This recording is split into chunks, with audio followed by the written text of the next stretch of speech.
बहुत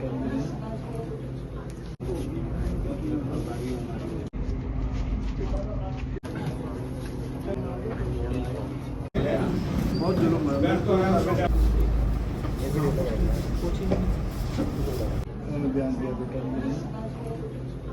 आज anti terrorist front India हमेशा इन कंधों ने देश के जवानों को, देश के कर्नल, मेजर, कारगिल के शहीदों को,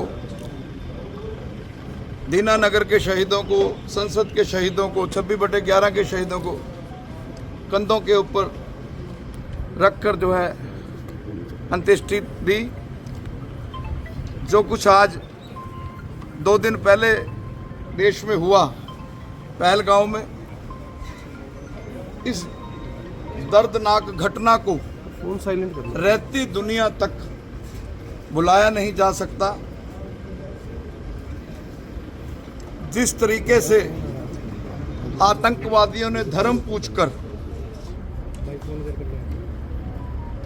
हमारे हरियाणा के नौजवान लेफ्टिनेंट विनय नरवाल जी को मौत के घाट उतार दिया।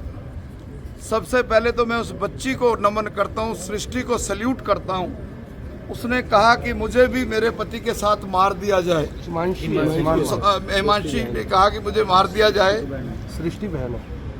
हिमांशी जैसी बच्चियां, वैसे तो नारी जो है वो कंजक, दुर्गा, काली, बहन, बेटी, माँ, इसके अनेकों रूप हैं। लेकिन कल 2 दिन पहले जो हिमांशी ने पहलगांव में आतंकवादियों के सामने ना झुककर उनका मुकाबला किया, और मैं निश्चित तौर पर अगर हिमांशी के पास उस दिन हथियार होता तो शायद वो आतंकवादी वहां ढेर होते। ये जो धर्म बताकर हमारे उड़ीसा के, हरियाणा के, चंडीगढ़ के, बॉम्बे के, उत्तर प्रदेश से कानपुर के हमारे देश के लोगों को, सिविलियन को मारने का काम किया, शहीद करने का काम किया, ये एक दहशत फैलाने का काम किया है। मैंने कल जामा मस्जिद के शाही इमाम को कहा था कि जामा मस्जिद के शाही इमाम दिल्ली जामा मस्जिद से फरमान जारी करें कि पाकिस्तान पर हमला बोला जाए। लेकिन दुख की बात है कि अभी तक इस तरह का कोई बयान नहीं आया। इसका मतलब अगर हम इतिहास को चेक करें तो कारगिल पर हमला करने वाले भी पाकिस्तानी, गुरदास पर, पठानकोट एयरबेस पर हमला करने वाले भी पाकिस्तानी, 26/11 करने वाला लश्कर तौयबा का चीफ हाफिज सईद, कंधार हवाई जहाज करने वाला मौलाना मसूद अजहर। इसका मतलब पाकिस्तान इस चीज़ के लिए पैदा हुआ है कि वो भारत को बर्बाद करे। मैं 2 दिन से पहली बार इतना, मेरी माँ 49 साल की उम्र में मर गई थी, मैं शायद तब भी नहीं रोया था। वो जो बच्ची की फ़ोटो पहलगांव में, हिमांशी की फ़ोटो अपने पति के साथ, विनय नरवाल के साथ जो दुनिया ने देखी, शायद देश का कोई ऐसा मुल्क होगा जो उस फोटो को देख के नहीं रोया होगा, जो इंसानियत से प्यार करने वाले लोग हैं।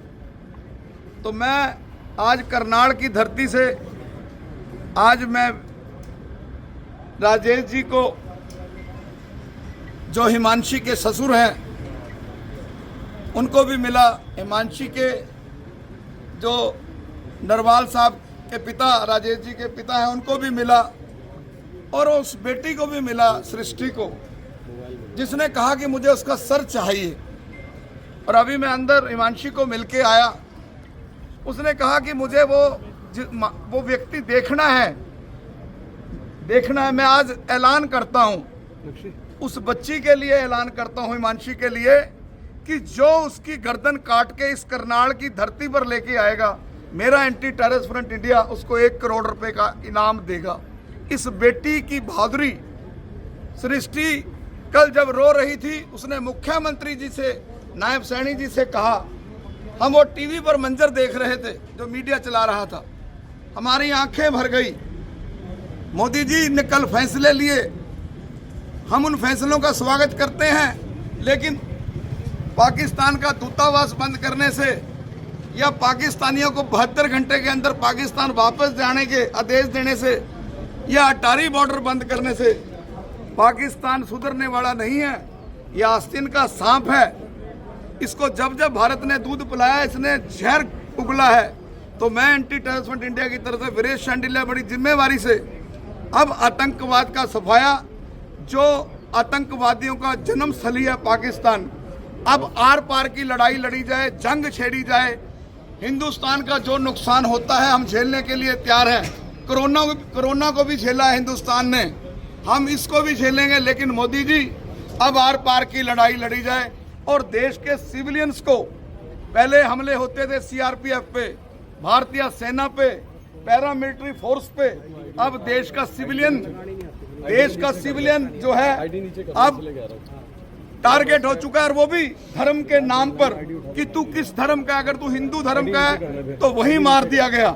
तो मैं एंटी टेररिस्ट फ्रंट इंडिया की तरफ से मांग करता हूं परिवार को, हालांकि परिवार ने कोई डिमांड नहीं की, मैं मांग करता हूं कि परिवार को, जो हिमांशी है उसको अपने पति की जगह नौकरी मिले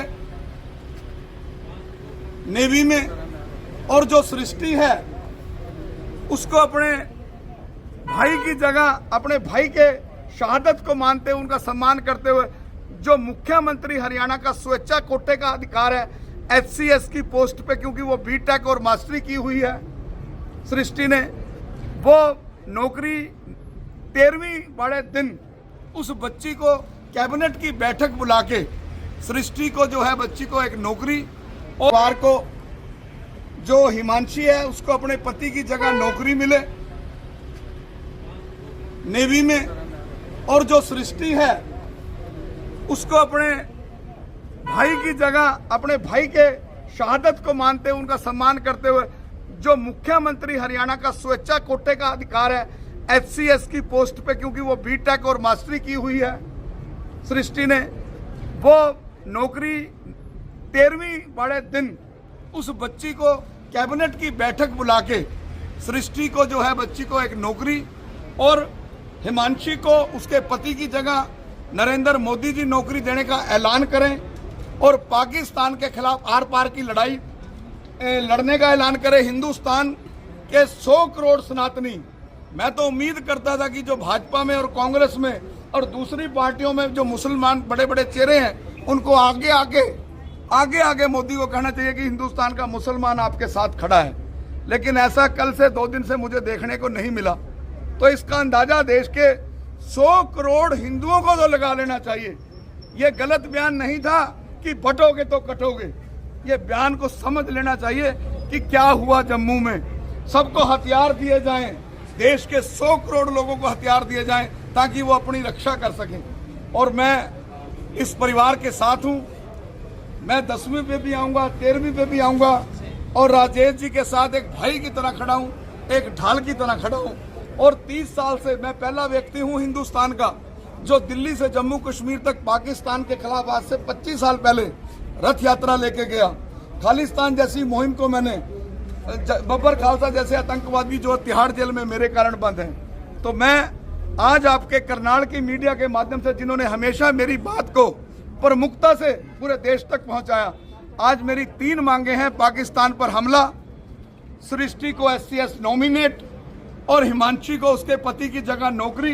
परिवार को जो उसको सरकारी फैसिलिटीज मिलनी है वो मिले, लेकिन परिवार को 1 करोड़ रुपए की राशि केंद्र सरकार और 1 करोड़ की राशि हरियाणा सरकार दे, ताकि एक मैसेज जाए कि सरकार, हरियाणा की सरकार जो है राजेश नरवाल परिवार के साथ, हिमांशी के साथ, हिमांशी के पिता जो हैं सुनील स्वामी जी के साथ, उनकी पत्नी जो है पूनम स्वामी जी के साथ खड़ी है।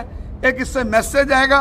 और एंटी टेररिस्ट फ्रंट इंडिया आज इस संकल्प के साथ कि मैं इस भारत माँ की बेटी के साथ, मैं तो इसको हिमांशी को भारत माँ की बेटी कहूंगा, जिसने जब ये कहा आतंकवादियों को कि मुझे भी इसके साथ मार दो, मुझे भी मेरे पति के साथ मार दो, उसने कहा ये बात मोदी को बताना, ये एक टेरर क्रिएट करने की साजिश रची। इस टेरर का जवाब देश के 100 करोड़ हिंदुओं को देना होगा।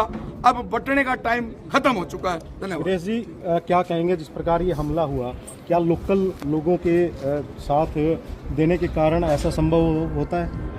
नहीं, बिल्कुल। मेरी अभी हिमांशी से बात हो रही थी। हिमांशी को मैंने 4 फोटो में दिखाई। उसने कहा कि मैंने लोकल लोगों से मदद मांगी, क्योंकि लोकल आदमी, जैसे मैं करनाल के लोकल आदमी, मुझे 1 मिनट में यहाँ घर पे का पता बता दिया। अगर लोकल आदमी वहाँ मदद करते तो लोकल इस घटना को टाला जा सकता था। इसका मतलब अभी भी जो जम्मू कश्मीर के अंदर है वही पाकिस्तान का डीएनए चल रहा है।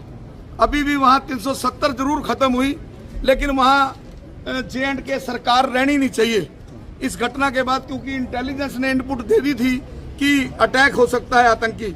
जब इंटेलिजेंस ने इनपुट दी तो इंटेलिजेंस इनपुट जो है एक व्यक्ति को नहीं देती, सरकार को देती है, गृह मंत्रालय को देती है, स्टेट मशीनरी को देती है। तो अमर अब्दुल्ला व्हाइट पेपर जारी करें, वहाँ क्या सिक्योरिटी थी पर्यटन की, जो वहाँ थे पहलगांव में जो स्पॉट था वहाँ बताओ कितनी पुलिस थी, कितनी मिलिट्री थी। और कुछ दिनों के बाद अमरनाथ यात्रा है। तो लोकल मदद के बिना आतंकवादी वहाँ आ ही नहीं सकते। निश्चित तौर पर रैकी हुई है, उनको मैसेज हो गया, इतने लोग यहाँ बैठे हैं, और तब जाके इस घटना को, इस दर्दनाक घटना को, जिसको मैं जलियांवाला बाग से जोड़ता हूँ। एक कांड जलियांवाले बाग में हुआ था और एक कांड ये पहलगांव में हुआ। और मैं उस हिमांशी को और सृष्टि को आज कह के जा रहा हूँ। उसने कल कहा था मुख्यमंत्री नायब सैनी जी के सामने, हालांकि मुख्यमंत्री नायब सैनी जी ने कहा था कि बदला लिया जाएगा, लेकिन बदला सृष्टि का लेना है, उस बेटी का लेना है जिसने कहा कि मुझे उसकी गर्दन चाहिए।